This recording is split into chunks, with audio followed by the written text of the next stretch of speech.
بسم اللہ الرحمن الرحیم۔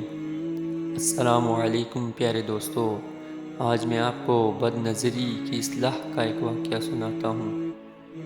ایک کپڑا فروش تاجر کو بد نگاہی کی شدید بیماری تھی۔ انہوں نے اپنی اصلاح کا مشورہ لیا۔ میں نے ہر بد نگاہی پر 5 روپیہ جرمانہ مقرر کیا اور لکھا کہ ہر 10 دن پر تعداد بد نگاہی اور جرمانہ کی رقم ہر دوئی بھیجیے۔ یہ جرمانہ خود مساکین کو نہ دیں بلکہ مجھے وکیل بنا دیں، میں مساکین کو صدقہ کروں گا۔ 10 دن کے بعد خط آیا، میری یومیہ آمدنی تقریباً 50 روپیہ ہے۔ اگر میں نے 10 مرتبہ بد نگاہی کر لی تو سارا نفع تو جرمانہ میں چلا جائے گا۔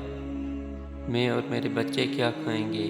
بس خوب ہمت سے کام لیا اور 10 دن ہو گئے کہ ایک بد نگاہی بھی نہ ہوئی۔ اللہ تعالیٰ نے ان کو اس مرض سے، اس تدبیر کی برکت سے شفا دے دی۔